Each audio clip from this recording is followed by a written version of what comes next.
Bonjour et bienvenue dans ce nouveau podcast de Femmes à part, le podcast dans lequel on essaye de comprendre les femmes, de les aider à s'épanouir dans toutes les nuances de leur féminité afin qu'elles apportent leur touche spéciale au monde et qu'elles puissent s'épanouir dans la vérité. Comme vous le savez, aujourd'hui, nous sommes dans le troisième ou quatrième épisode de notre série thématique du mois de septembre sur la femme. Femme, qui êtes-vous ? Âme, cœur, volonté. Voilà, nous allons parler aujourd'hui de la volonté. Si vous voulez écouter les précédents épisodes, eh bien, je vous invite à y aller. C'est sur cette chaîne YouTube. Si vous avez besoin de plus d'informations sur Femmes à part, le pourquoi du comment, etc., les réseaux sociaux, n'hésitez pas à regarder en barre d'informations. Juste en dessous de cette vidéo, il y a tous les liens nécessaires vers les réseaux sociaux, vers la boutique, vers le livre d'ailleurs, le lien pour acheter le livre sur lequel je me base beaucoup pour vous parler pendant cette série sur la femme, donc la formation de la jeune fille du père Joseph Bateman. Donc n'hésitez pas, le lien du livre est dans la description. Et puis également le lien vers la newsletter que j'envoie gratuitement tous les dimanches avec du contenu exclusif. Cette thématique, effectivement, femme, qui êtes-vous, a été déclinée pendant tout le mois de septembre, à la fois sur le blog, donc femmesapart.com, dans des articles écrits. Je sais que parfois certaines personnes préfèrent lire plutôt qu'écouter, et vice versa. Comme ça, vous avez à la fois les podcasts, les publications sur les réseaux sociaux, les articles du blog qui vont se compléter, et la newsletter également, et pour traiter de cette thématique assez large, femme, qui êtes-vous ? Alors aujourd'hui, nous allons parler de la volonté, et c'est rigolo parce qu'au début de ce chapitre sur la volonté, le père Bateman parle du caractère. Il dit être un caractère, mais il le dit de façon enthousiaste, qu'est-ce que c'est bien, etc. Et c'est vrai que c'est quelque chose qu'on entend beaucoup à l'heure actuelle, mais qui pour moi a une connotation plus négative.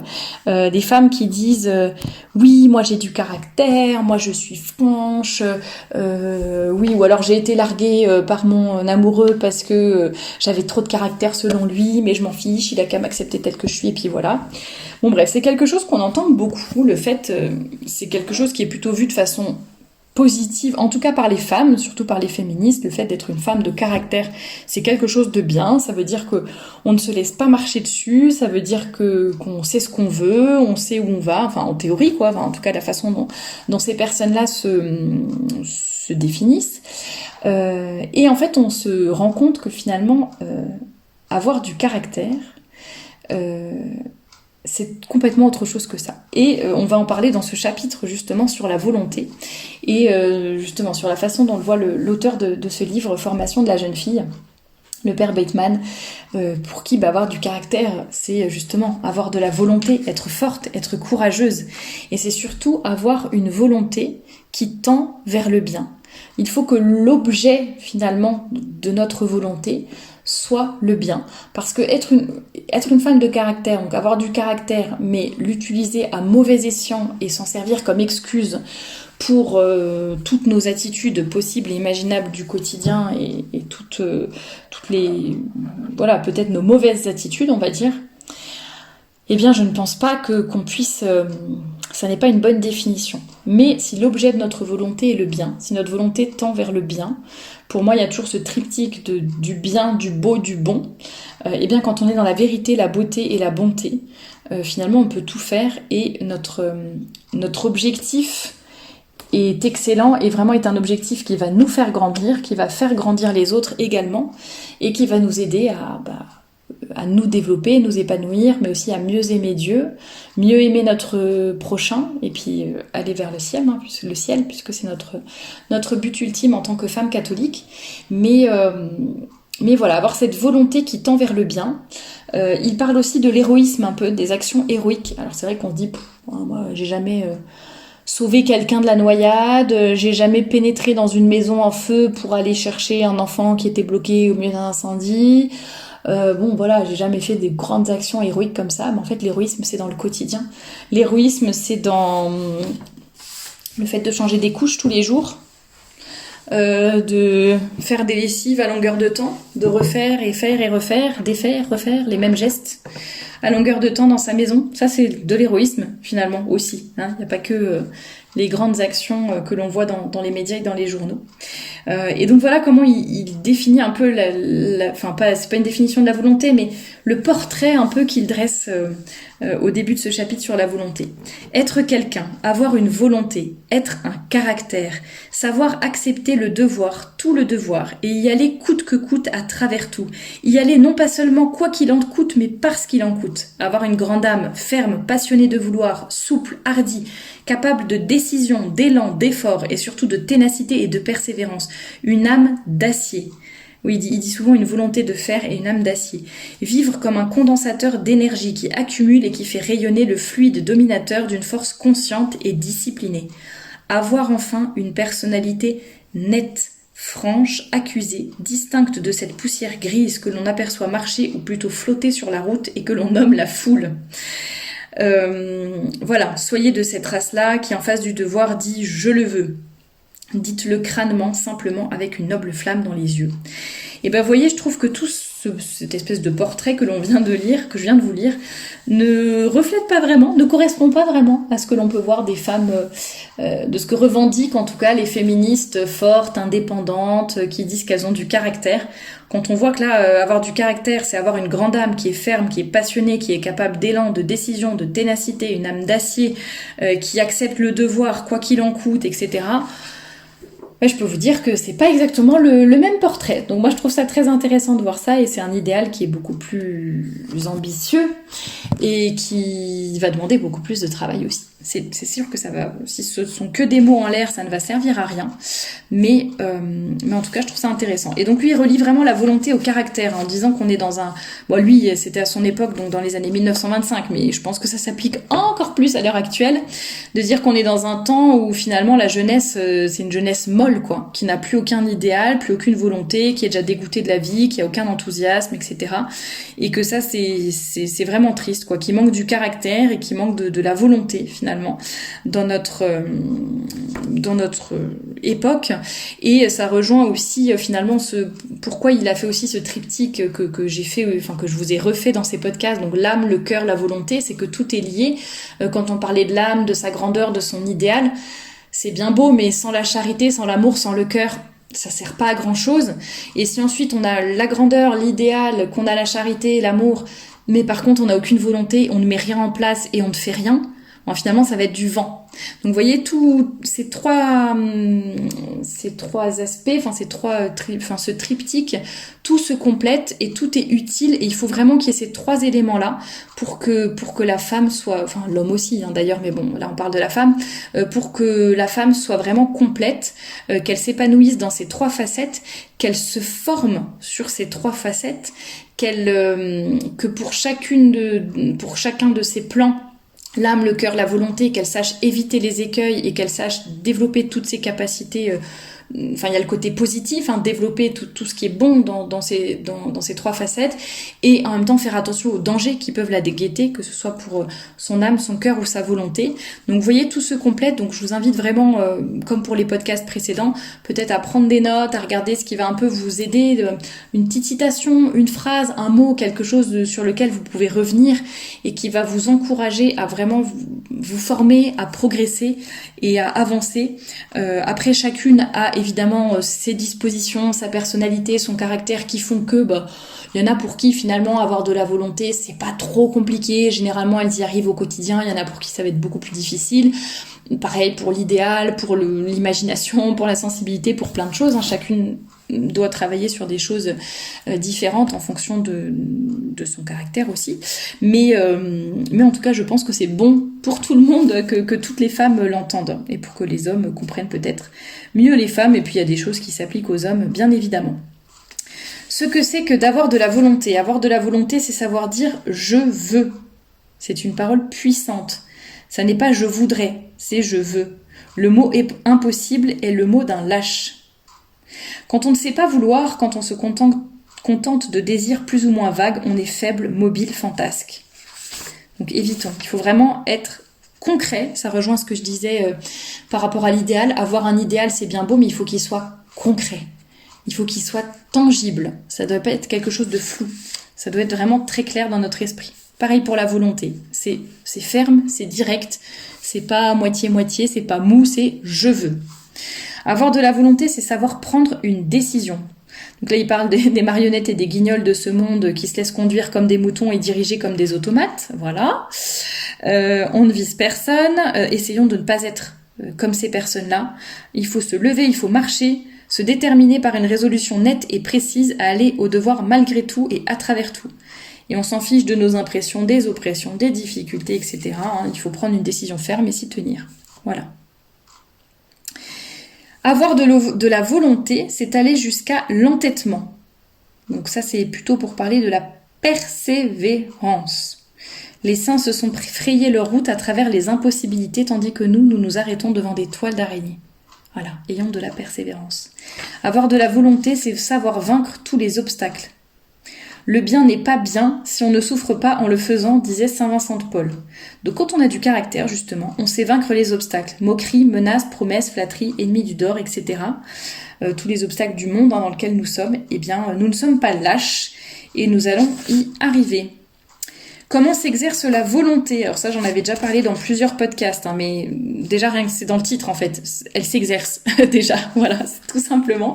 Ça peut paraître un peu basique de dire ça, mais parfois on oublie, mais en fait ça s'exerce la volonté. Il faut vraiment s'entraîner jour après jour et on retombe et on échoue et on recommence quand même et on va y arriver.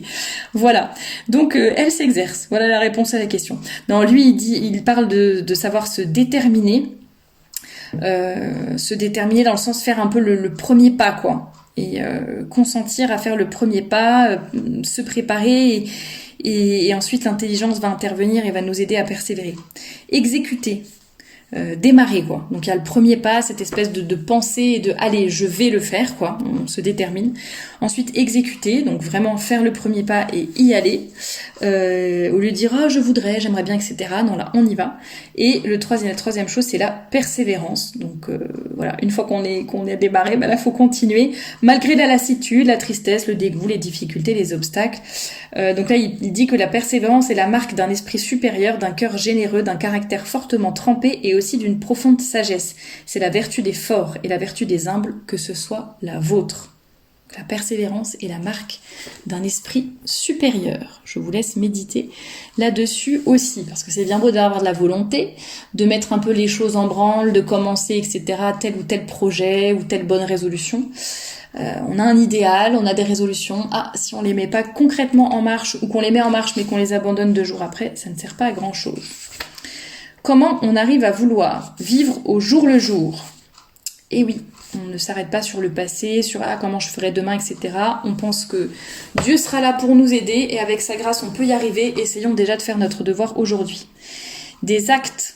Comment avez-vous appris à lire en lisant, à écrire en écrivant, à marcher en marchant? Comment apprendrez-vous à vouloir en voulant? C'est simple mais c'est régulier et c'est fatal. Il faut créer des habitudes, tout simplement. Ça j'en avais déjà parlé aussi. Si c'est possible, c'est fait. Si c'est impossible, ça se fera, disait un grand général. Il faut savoir se vaincre et s'habituer à faire souvent des petits sacrifices. Donc se vaincre, c'est la marque des âmes vaillantes. Se vaincre, c'est tout simplement passer au-dessus de soi, de ses goûts, de ses petites envies. Ça rejoint un peu le point d'après sur les sacrifices, savoir faire des sacrifices. Et ça, c'est sûr que ça va complètement à l'encontre de ce qu'on nous apprend à l'heure actuelle. On en parlait justement avec une amie encore sur l'éducation nationale, ce genre de choses, mais on est dans une instruction, qui devient une éducation malheureusement, aux enfants, aux jeunes, etc. Comme quoi il faut jamais les contredire, ils ont toujours raison, ce sont eux les acteurs de leur propre apprentissage, on peut plus leur mettre de notes, etc. Tout ça. Et en fait, on se rend compte que ça crée une génération de faibles. Ça crée une génération de personnes qui ne sont capables d'aucun effort, d'aucun sacrifice, qui ne sont pas capables de se vaincre parce qu'en fait on ne leur a pas dit les choses. Il faut toujours les laisser dans leur confort, dans leurs illusions, etc. Et ils sont pas capables de se vaincre et capables d'aucun sacrifice malheureusement. Et c'est aussi lié au grand égocentrisme, peut-être au manque de spirituel aussi, et à notre égoïsme qui fait que c'est moi la priorité et pourquoi je devrais me sacrifier ou faire un effort. À quoi cela sert? Donc le sacrifice, disait le père Gratry, est avant tout l'acte libre d'une volonté aimante et courageuse qui consent à sortir de soi pour aller à Dieu. Le sacrifice consent à préférer Dieu à tout. Voilà, ça je vous conseille de noter cette phrase. Donc le sacrifice est l'acte libre d'une volonté aimante et courageuse qui consent à sortir de soi pour aller à Dieu. Le sacrifice consent à préférer Dieu à tout. Vous voyez, sortir de soi, même si vous n'êtes pas croyante ni quoi que ce soit, mais sortir de soi, arrêter d'être nous-mêmes tout le temps, pour tout, le centre de notre propre vie, et toujours nous mettre nous en priorité pour tout. Alors je dis pas qu'il faut complètement s'oublier, etc. Ne partons pas dans les autres extrêmes, mais ne tombons pas dans ce péché et ce gros défaut d'être toujours centré sur nous. Donc consentons à sortir de nous et à préférer Dieu à tout, à nous-mêmes y compris. Voilà, ce sont des mots qui sont forts, mais je pense qu'on a besoin de héros qui soient capables de faire ça. Il parle d'héroïsme, mais c'est exactement ça. Les sacrifices sont faits par des héros, et même les petits sacrifices. Et donc lui, il dit, ne passez pas un seul jour pour justement exercer la volonté, ne passez pas un jour sans faire de sacrifice. Ça peut être des toutes petites choses, se priver de dessert, prendre une douche froide, manger un petit peu moins, ne pas se resservir à table, boire un thé qu'on aime un petit peu moins, avoir un petit peu froid, avoir un petit peu chaud, ne pas se plaindre, je sais pas, ça peut être plein de choses. Quelqu'un qui vient vous voir, vous n'aviez pas envie, sourire quand même et accueillir la personne comme il se doit. Bon, ça peut être plein de petites choses, chacune à sa hauteur, chacune selon ce qu'elle fait au quotidien, mais c'est ainsi qu'en fait on va s'habituer à faire des sacrifices, et ça donne beaucoup de joie de les accomplir, joie de les inscrire, joie surtout de les offrir au bon Dieu, comme il dit dans ce chapitre. Alors ce qui va fortifier la volonté, là il parle des résolutions, en disant bien qu'il faut que ça soit des résolutions précises, c'est toujours la même chose, le flou c'est pas bon généralement pour quand on veut avancer dans la vie. Donc des résolutions précises, ne prendre qu'une résolution à la fois, se rappeler de ces résolutions tous les jours, ne jamais se décourager dans nos infidélités. On pourrait ajouter également, alors j'en avais parlé dans un podcast sur la motivation, la volonté, n'hésitez pas à vous y référer. S'engager aussi auprès de certaines personnes, s'engager publiquement. Alors ça veut pas dire aller sur la place publique, la place du marché et commencer à crier nos résolutions, mais ça peut être auprès d'une amie, lui dire écoute, à partir de demain je me remets au sport et puis je te rendrai des comptes, quoi. Je te dirai, je te tiendrai au courant comment ça avance, ce que je suis capable de faire, etc. Ça peut être le dire à un frère, à une sœur, ça peut être... Bon, vous voyez, on trouve du soutien quelque part, on le dit, on partage cet effort que l'on veut faire, cette résolution, et comme ça on se sentira engagé. Et on peut aussi l'écrire, ça peut aider, c'est pas forcément suffisant, mais ça peut aider à garder et à voir d'ailleurs si nos résolutions sont précises suffisamment, etc., sont suffisamment concrètes, mais ça peut aider à les tenir également. Ce qui va affaiblir notre volonté, la mollesse bien sûr, la faiblesse de caractère, donc les âmes qui ne font aucun effort, qui le moindre obstacle les arrête, la moindre contradiction les déconcerte, etc. Ce qui caractérise des caractères faibles, c'est l'indécision. Ils ne savent pas vouloir. Qu'est-ce qui peut nous affaiblir la volonté également? C'est l'inconstance, le changement perpétuel, etc. La peur de l'effort, peur de difficulté, de l'obstacle, de l'opinion des hommes, peur d'un rien. Le regard des autres, ça peut aussi jouer, malheureusement. En bien, ça peut nous motiver, mais ça peut aussi... au contraire, nous décourager. Le manque de conviction également. Et ce qui tue la volonté, c'est le découragement. C'est un manque de foi, un manque de connaissance de soi, un manque de réflexion, un manque d'humilité, un manque de confiance en Dieu. C'est aussi une lâcheté. Et c'est une sottise de se décourager. Et c'est le père Étourneau qui disait « Depuis quand se décourage-t-on en France lorsqu'on croit en Dieu et qu'on a 20 ans ?» Je trouve ça vraiment idiot de se décourager. Voilà. Il faut vraiment essayer de garder la persévérance. Et donc voilà pour cette volonté un petit peu sur ce qui va l'aider, ce qui va au contraire l'affaiblir, ce qu'il faut faire pour garder de bonnes résolutions, ce qui va la fortifier. Donc apprenons à notre volonté à s'exercer tous les jours. Et puis c'est ça qui va faire qu'on va vaincre tous les obstacles de notre vie, et les petites comme les grandes choses, et qu'on va devenir une âme vaillante.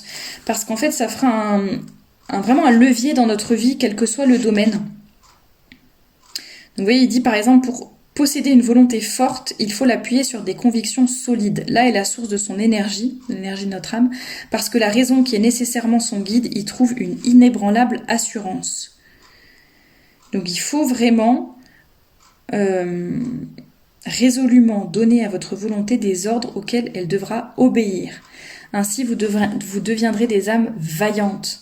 Surtout si vous savez redire fièrement et humblement ces paroles de l'apôtre, je puis tout en celui qui me fortifie. Vous voyez, avoir ce qu'on appelle des mantras maintenant, des citations, des phrases comme ça qui vont nous aider, qu'on peut se répéter jour après jour, dans les difficultés justement, je sais pas, celle-ci, je puis tout en celui qui me fortifie, le Seigneur est mon berger, je ne manque de rien. Vous voyez, des petites phrases de la Bible comme ça, ou d'autres, pas forcément de la Bible, mais d'autres phrases qui nous encouragent, qui nous consolent, qui nous aident lorsque nous sommes face à une épreuve, à des difficultés, lorsqu'on a envie de lâcher, eh bien, sachons persévérer. Demandons la persévérance au bon Dieu aussi, bien sûr, hein, ça fait partie des astuces, entre guillemets, concrètes pour réussir à fortifier notre volonté. Et c'est ainsi que, vous voyez, nous aurons une belle âme, un cœur généreux, une volonté d'acier. Voilà comme on pourrait en quelque sorte conclure cette thématique sur femmes, qui êtes-vous, pour se connaître. Vous avez maintenant toutes les clés en main pour vous fortifier, vous former, progresser, être et devenir de saintes femmes, ne pas avoir peur devant les obstacles, les difficultés de la vie, devant l'héroïsme que nous demandent parfois nos activités du quotidien. Ayons cet idéal, un grand idéal, accomplissons notre devoir avec joie, comme je l'avais dit dans un précédent podcast, aiguisons notre conscience aussi, et voyez, toutes ces choses vont nous aider à ne pas nous laisser contaminer par l'esprit du monde, et au contraire à faire le bien, à répandre le bien autour de nous. Ça nous aidera également à rester dans le bon, le vrai, le beau. Et comme je le dis, quand on reste dans ces trois facettes-là, en faisant s'épanouir notre féminité dans le vrai, le beau et le bon, et bien tout simplement nous pourrons vraiment être 100% femmes, 100% saintes aussi, et rayonner autour de nous, transmettre toutes ces belles choses que nous avons reçues, faire le bien et changer le monde, tout simplement. Je dis tout simplement avec des guillemets. Ça demandera beaucoup de travail au quotidien, mais je pense que parfois on ne se rend pas compte de la force de frappe, en quelque sorte, que l'on peut avoir lorsque l'on est bien dans ses baskets, ancré en Dieu, fidèle à ce que nous sommes, que nous développons les talents que nous avons reçus et que nous avons une volonté qui tend vers le bien. Tout ça pour la gloire de Dieu. Et bien, c'est tout ce que je vous souhaite et j'espère que vous saurez être ces âmes vaillantes qui vont changer le monde. À très bientôt pour un nouveau podcast et une nouvelle thématique pour le mois d'octobre.